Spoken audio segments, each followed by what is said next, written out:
देश के लिए हित में काम हुआ है।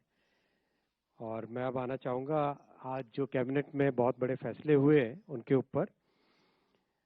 आज कैबिनेट में किसानों से संबंधित, टेक्नोलॉजी से संबंधित, मेक इन इंडिया से संबंधित और जुडिशरी से संबंधित भी बहुत बड़े फैसले आज लिए गए।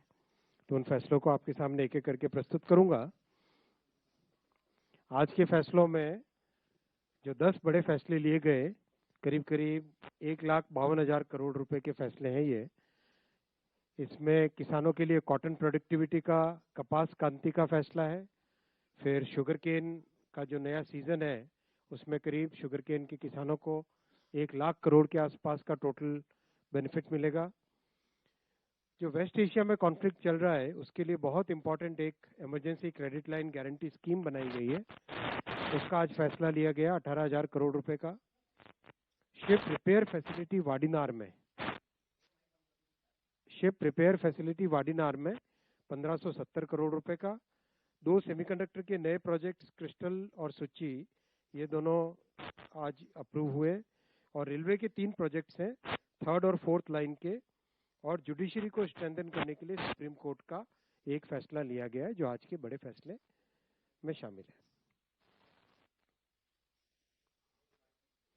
सबसे पहले कपास क्रांति, किसानों के लिए जो कॉटन का मिशन है जिसमें प्रोडक्टिविटी भी बढ़ाना, क्वालिटी भी बढ़ाना और टोटल प्रोडक्शन भी बढ़ाना। आज कैबिनेट ने जो अप्रूव किया वो करीब करीब 32 लाख किसान जो हमारे कपास उगाते हैं देश में, उनके लिए बहुत ही एक क्रांतिकारी कदम होगा। नाम इसका कपास क्रांति रखा गया है। कपास हिंदी में कॉटन को बोलते हैं। अभी भारत करीब विश्व का 2nd लार्जेस्ट कॉटन प्रोड्यूसर है।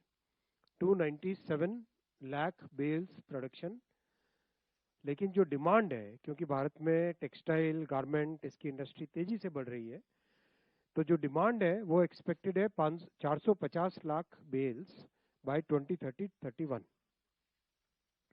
जो आने वाले समय में डिमांड आने वाली है उसके लिए अभी से तैयारी करना, ये आप जानते हैं कि प्रधानमंत्री जी का हमेशा से प्रयास रहता है कि शुरू से ही उसके लिए काम चालू करें। तो इस डिमांड को मीट करने के लिए आज जो कैबिनेट ने अप्रूव किया है 5,659 करोड़ रुपए का ये प्रोजेक्ट है, जिसके 3 कंपोनेंट्स हैं। पहला कंपोनेंट रिसर्च, दूसरा प्रोडक्शन की टेक्नोलॉजीज को बढ़ाना और तीसरा न्यू एज फाइबर्स के लिए किसानों को प्रोत्साहित करना। ये प्रधानमंत्री जी का विजन है 5F, फार्म से फाइबर बनाना, फाइबर से फैक्ट्री में जाना, फैक्ट्री से फैशन, फैशन से फॉरेन शोर्स तक कॉटन का पूरी सप्लाई चेन को मेंटेन करना। जो 3 कंपोनेंट्स है, सबसे पहला रिसर्च और प्रोडक्शन को स्केल अप करना। इसके लिए ये सारे फोकस एरियाज रखे गए हैं। Climate resilient cotton varieties, pink ball warm resistance वाली वेराइटीज, सॉइल की हेल्थ को इम्प्रूव करना, बायो कैरेक्टरिस्टिक्स को इम्प्रूव करना, फिर हाई डेंसिटी प्लांटिंग सिस्टम एक आता है वो लगाना, और ज़्यादा प्रोडक्शन के लिए क्लोजली प्लांट करना एक्स्ट्रा लॉन्ग स्टेपल कॉटन, और फार्मर्स की ट्रेनिंग, और विशेषकर जो SC ST और महिला किसान हैं उनको प्रायोरिटी देकर। एक आपने हमेशा सुना होगा कि एक इजिप्शियन कॉटन के नाम से हमेशा विश्व में प्रसिद्ध है, वैसी ही एक भारत में भी है प्रजाति जिसको कहते हैं हम कस्तूरी कॉटन। इसकी प्रॉपर मार्केट में स्थापना करवाना ये भी इस मिशन का पार्ट है। कस्तूरी कॉटन भारत, इसकी टैगिंग, इसकी प्रॉपर वर्ल्ड में रिकग्निशन होना, इसकी ब्रांडिंग होना, वो भी इस मिशन का पूरा पार्ट है। साथ ही साथ प्रोडक्शन के पोस्ट हार्वेस्ट और टेक्सटाइल्स के लेवल में प्रोडक्शन के लिए 50 कॉटन टेस्टिंग लैब्स, ये कॉमन फैसिलिटीज होगी। कोई भी अपने कॉटन को ले जाके टेस्टिंग वहाँ पे करवा सकता है। जैसे इलेक्ट्रॉनिक्स में कॉमन फैसिलिटीज बनी तो उसका बेनिफिट सारी इंडस्ट्री को मिला, वैसे ही ये भी कॉमन टेस्टिंग फैसिलिटीज बनेंगी स्किलिंग के लिए। और करीब 2000 जिनिंग और प्रेसिंग यूनिट्स देश भर में लगाए जाएंगे इस स्कीम के तहत। कई जो नए एज के, आज के युग के जो फाइबर्स हैं रेमी, फ्लैक्स, मिल्कवीड, सीसल, बनाना, बैम्बू, इन सब को इसमें लिया जाएगा और कंप्लीट गांव से लेके फैक्ट्री तक कंप्लीट इसकी सप्लाई चेन पे ध्यान दिया जाएगा। इसमें ये तीनों बड़े कंपोनेंट्स हैं इस स्कीम के। 32 लाख किसानों को इसका बेनिफिट होगा और कॉटन की प्रोडक्टिविटी यानी पर यूनिट प्रोडक्शन जो होता है उसको डबल करने का इसमें टारगेट हाथ में लिया है। 755 किलोग्राम लिंट पर हेक्टेयर ये इसका यूनिट है, इसको पहुंचने का टारगेट लिया गया। ग्लोबल एवरेज है अभी भी 833 kilogram per hectare lint per hectare. बहुत इंपॉर्टेंट है ये प्रोजेक्ट देश के लिए, डोमेस्टिक डिमांड को पूरा मीट करेगा। और कॉटन का प्रोडक्शन जैसा अभी आपने देखा, डिमांड पहुंचेगी 450, डिमांड 450 पहुंचेगी और हम प्रोडक्शन को पहुंचाना चाहते हैं 498, जिससे कि भारत की कंप्लीट डिमांड भारत में ही मीट हो सके, आत्मनिर्भर बन सके। और कस्तूरी कॉटन को एक globally recognised premium quality cotton brand के हिसाब से स्थापित करेंगे। सेकेंड आज का बड़ा फैसला है शुगर केन फार्मर्स के लिए, गन्ना किसानों के लिए। आप जानते हो गन्ना किसानों के लिए बहुत एक इम्पॉर्टेंट अब तक के फैसले लिए गए हैं। मैं सीधा इस चार्ट पे आता हूँ। 2012-13 में अगर हम देखें, तब से 2012-13 से 220, 230, 255, 275, 290, 305, 315, 340, 355 और अब 365 रुपए गन्ना किसानों के लिए अप्रूव किया है आज कैबिनेट ने, जो बहुत ही सिग्निफिकेंट इंक्रीज है। करीब करीब जो कॉस्ट ऑफ प्रोडक्शन है उसका 50% अधिक देने का जो मिशन रहता है, उसके कंपैरिजन में ये करीब 200% of the cost of production है, ऑल इंडिया वेटेड कॉस्ट। करीब 1 लाख करोड़ रुपए किसानों को मिलेगा, करीब 1 लाख करोड़ रुपए किसानों को इस पूरे प्रोग्राम में मिलेगा। जो fair and remunerative FRP price जो कहते हैं वो तय हुआ है 365 रुपए पर क्विंटल, 365 रुपीज पर क्विंटल, जो रिकवरी रेट है 10.25% के लिए।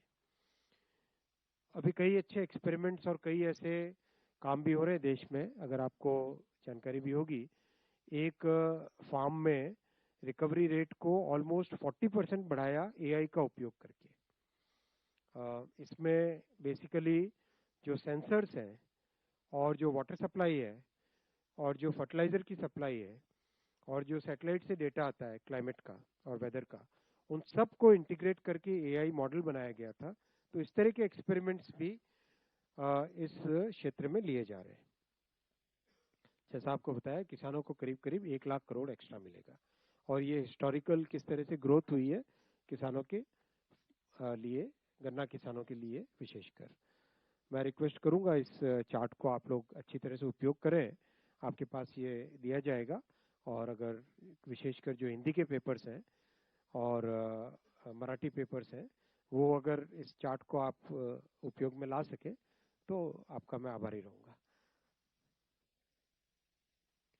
करीब 1 करोड़ शुगर केन फार्मर्स हैं देश में, उन सब के लिए बहुत बड़ा बेनिफिट रहेगा।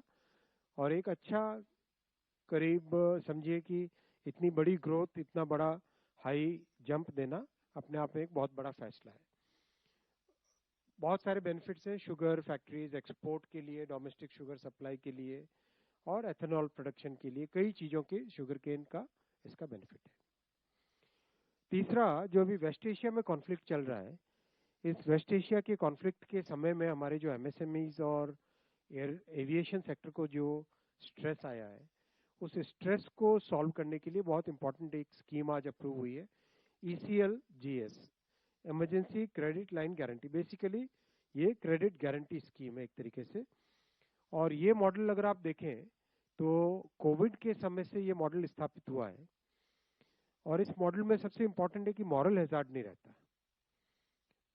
जो कई तरह के मॉडल्स दुनिया ने अपनाए, पश्चिमी देशों ने अपनाए, उसके कंपैरिजन में ये जो भारत का मॉडल है, इस मॉडल में मॉरल हैजार्ड नहीं है।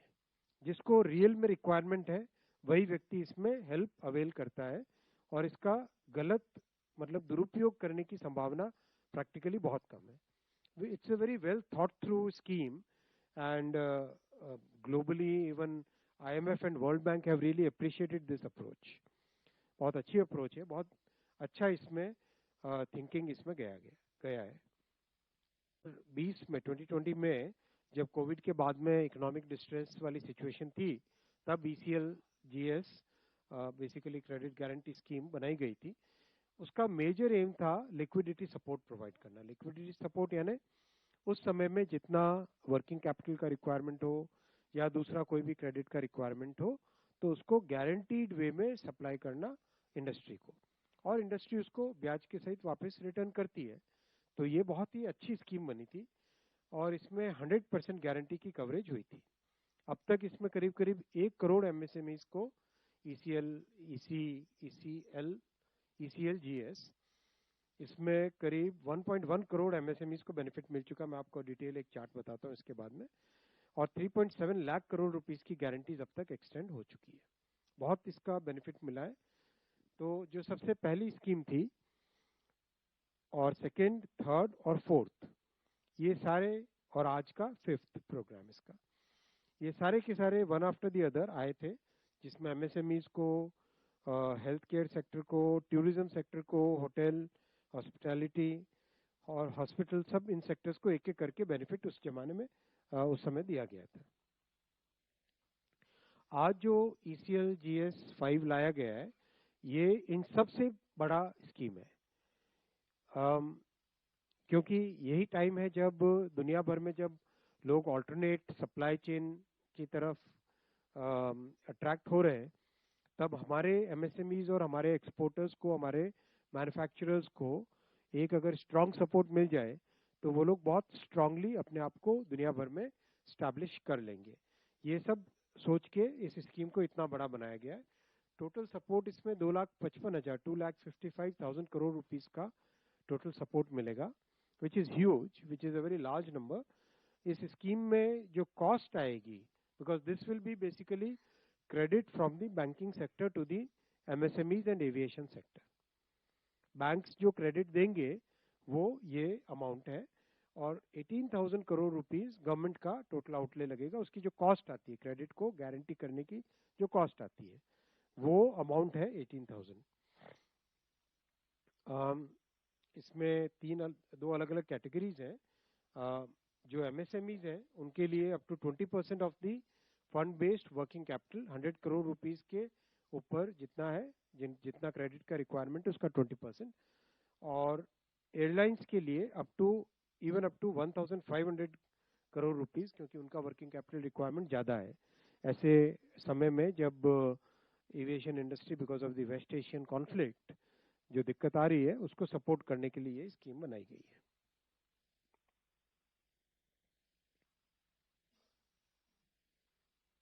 सभी MSMEs, बाकी इंडस्ट्रीज, एयरलाइंस, इन सबको इसका बेनिफिट मिलेगा। और जो अभी स्ट्रेस वाला पीरियड है वो भी इससे सॉल्व होने की पूरी संभावना है। थर्ड पॉइंट, नेक्स्ट पॉइंट आता हूँ, ship repair facility eight Vadinar. आपने अभी हाल ही में देखा होगा, एक के बाद एक ship manufacturing, ship repair, maritime reforms, shipping sector में बड़े रिफॉर्म्स लिए गए, बिकॉज आज विश्व भर में people are looking for a trusted partner in the manufacturing of ships. इस सेक्टर में दुनिया एक अच्छे पार्टनर को ढूंढ रही है, तो उसमें भारत अपने आप को स्थापित कर सकता है। और भारत का तो जो मैरीटाइम इतिहास है, जो ट्रेडिशन है, बहुत लंबा ट्रेडिशन है हमारा, बहुत लंबा ट्रेडिशन है मैरीटाइम ट्रेडिशन। तो भारत एक नेचुरल इसके लिए प्लेयर की तरह उभर रहा है। आज के इस प्रोजेक्ट में वाडिनार गुजरात में शिप रिपेयर क्लस्टर इनिशिएटिव लिया गया है 1570 करोड़ रुपीस का। 2 फ्लोटिंग ड्राई डॉक्स होंगे इसमें, 300 मीटर्स इन लेंथ, और डीप नेचुरल ड्राफ्ट है यहाँ पर, जिसपे 14 मीटर की ड्राफ्ट है। 14 मीटर की ड्राफ्ट माने बहुत बड़े शिप्स भी यहाँ पर आ सकते हैं। ड्राफ्ट यानी उसकी कितनी नेचुरल गहराई है पानी की, जिसके अंदर शिप्स आ सके। जितना गहरा उतना बड़ा शिप वहाँ पे आ सकता है। 14 मीटर माने पैनामेक्स साइज के वेसल्स आराम से यहाँ पर आ सकते हैं। और कंप्लीट एक मॉडर्न तरीके से क्रेन्स, वर्कशॉप, इक्विपमेंट वगैरह वगैरह सारा। कैपेसिटी इसकी 34 शिप्स पर ईयर की कैपेसिटी रहेगी इस प्रोजेक्ट की। ये इसका एक तरीके से स्कीमेटिक बनाया गया है। ये नंबर 1 है इसका। ये जो ये वाला स्ट्रक्चर है, जेटी वाला स्ट्रक्चर है, इसको एक्सटेंड करके ट्रेसल किया गया और एक सेकंड जेटी बनाई गई है। ये ब्रेक वाटर है और ये इसका सेकंड बनाया गया है जेटी, जिसके दोनों तरफ शिप्स को रखा जाएगा मेंटेनेंस के लिए। और ये थर्ड है floating dry dock. Floating dry dock में क्या होता है कि ऐसे समझो, अगर आप मान लो ये सारा का सारा ये ओशन है, पानी है, राइट। अब इस पे शिप को लेके आना है और शिप को हमें ड्राई एरिया में रखना है, वरना मेंटेन कैसे करोगे? पानी के अंदर तो मेंटेन नहीं कर सकते। तो क्या होता है कि एक ड्राई डॉक इस तरह से नीचे रखा जाता है। काफी बड़ा होता है ड्राई डॉक, मतलब ये फ्लोटिंग ड्राई डॉक है 2 इंटू 300 मीटर्स, यानी 300 मीटर। 300 मीटर का मतलब 1000 फुट, करीब 1000 फुट का लंबा ये ड्राई डॉक है। जब शिप आती है, मान लो ये शिप आई यहाँ पर, जैसे जैसे शिप आके इसके ऊपर आती है, इसके अंदर का जो पानी होता है ड्राई डॉक के अंदर का, उसको हटा के इसको फ्लैट कर दिया जाता है। तो शिप अब एक फ्लैट एरिया पे आ गई, मतलब शिप जो पहले पानी में थी वो अब फ्लैट ड्राई डॉक पे आ गई। तो अब उसको मेंटेन कर सकते हैं। जब इसको मेंटेनेंस पूरा हो गया, तब इस ड्राई डॉक को वापस टेढ़ा करते जाते हैं ऐसे ऐसे, और फिर शिप पानी के अंदर आ जाती है। जैसे बचपन में कश्ती को हम तब में करते थे ना। ये इस तरह का सिस्टम बना है, बहुत अच्छा सिस्टम है। और भाई इसका एक अच्छा सा लोगों को समझाने के हिसाब से बनाना आप लोग दूरदर्शन की तरफ से। बहुत बहुत इंटरेस्टिंग है ये प्रोजेक्ट। काफ़ी एम्बिशियस प्रोजेक्ट है और इसमें कई तरह के वेसल्स का रिपेयर रहेगा। और इसके आसपास बहुत सारे पोर्ट्स भी हैं, पूरा वेस्ट कोस्ट के पोर्ट्स खूब सारे हैं, तो उन सब के लिए। नेक्स्ट आता है सेमीकंडक्टर, 2 नए सेमीकंडक्टर यूनिट्स। अब तक करीब 10 सेमीकंडक्टर यूनिट्स का अप्रूवल हुआ है इंडिया सेमीकंडक्टर मिशन में। उसमें से 2 में कॉमर्शियल प्रोडक्शन ऑलरेडी स्टार्ट हो गया है।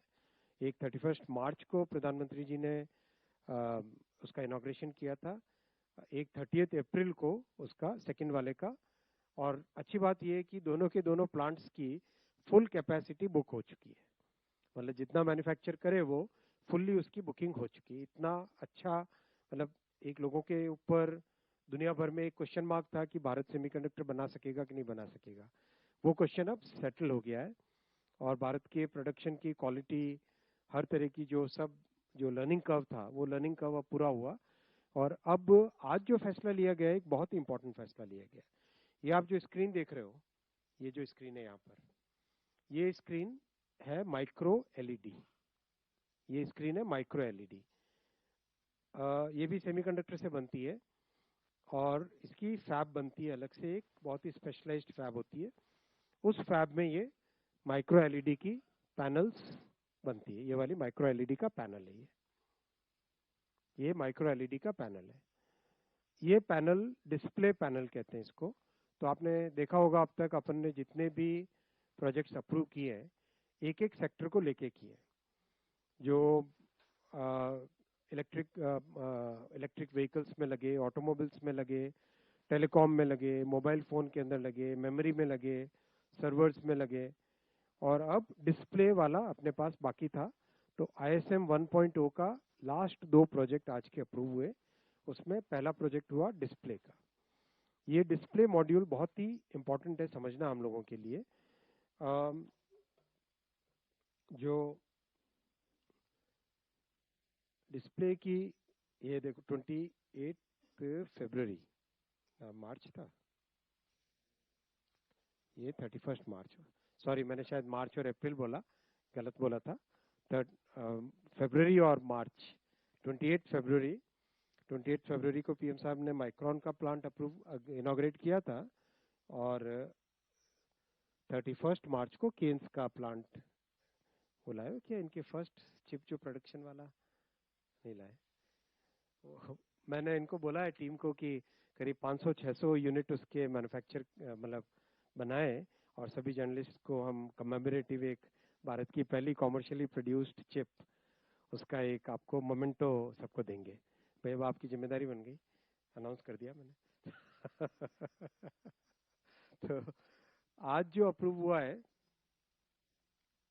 उसको समझने के लिए हमें देखना चाहिए ये वाला chart. Screens basically 3 different type की होती है स्क्रीन्स। एक है बड़ी स्क्रीन, जैसे ये वाली स्क्रीन है आपके सामने। दूसरी है मीडियम स्क्रीन, जो कि टीवी की स्क्रीन होती है। तीसरी है छोटी स्क्रीन, जो आपके हाथ में मोबाइल फोन में, घड़ी में, इस तरह की, या आपके कैमरा के पीछे जो फ्रेम वाला लगा रहता है, ये सब छोटी स्क्रीन है। तो बड़ी स्क्रीन, मीडियम स्क्रीन और छोटी स्क्रीन, इन तीनों में अलग अलग टेक्नोलॉजी लगती है। जो छोटी स्क्रीन है, ये थोड़ा पिक्चर या मोबाइल फोन का लगाना चाहिए था, उसमें एमोलेड और ओएलईडी स्कीम टेक्नोलॉजी के बनते हैं। जो मीडियम स्क्रीन है, ये बड़ी मैच्योर टेक्नोलॉजी है, पुरानी टेक्नोलॉजी है, 1960s से आई हुई टेक्नोलॉजी है। इसको LCD, liquid crystal display technology बोलते हैं। ये है माइक्रो एलईडी, जो नई टेक्नोलॉजी आ रही है, ये बड़ी स्क्रीन में लगती है। जितनी आप आउटडोर में जितने एडवर्टीजमेंट्स के देखते हो, चाहे टाइम्स स्क्वायर ले लो, वहां से लेके अपने देश में जगह जगह बड़े आउटडोर में होर्डिंग्स लगते हैं, या फिर आप लोग भी जब भी बड़े प्रोग्राम्स करते हो ना, अपने समिट्स करते हो टीवी के, तो उन समिट्स में भी बड़ी स्क्रीन पीछे आप लगाते हो, वो सारी की सारी ये माइक्रो एलईडी की स्क्रीन है।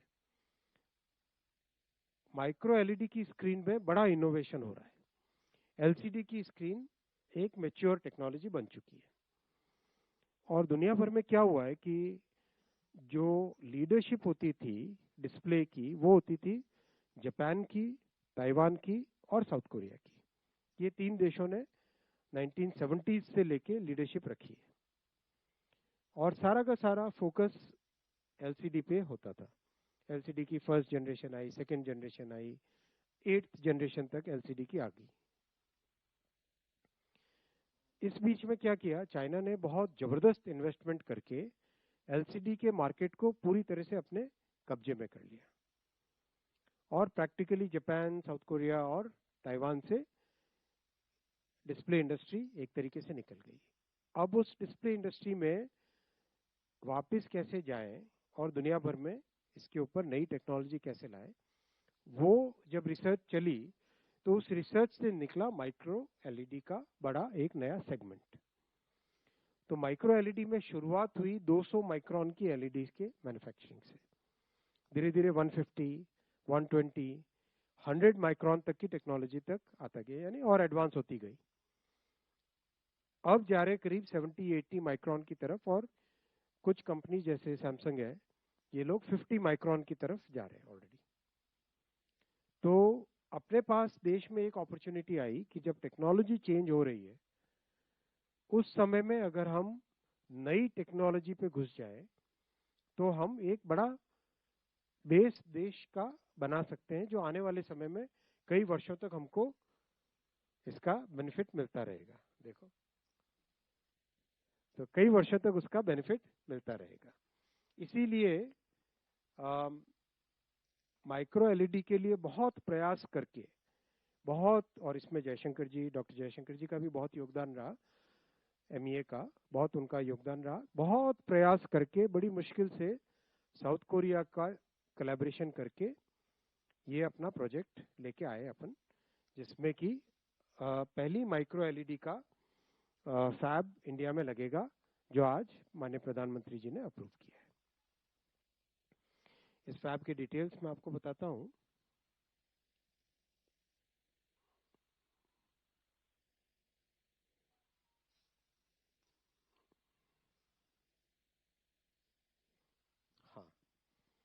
हाँ, करीब 3000 करोड़ रुपीस का इन्वेस्टमेंट इसमें जाएगा, और ये गैलियम नाइट्राइड वेफर्स। इसमें क्या होता है कि जैसे हम, साइंस क्या कहती है, साइंस कहती है कलर का, दुनिया का कोई भी कलर बनाना हो, हर कलर को 3 कलर के कॉम्बिनेशन से बनाया जाता है, RGB, रेड, ग्रीन, ब्लू।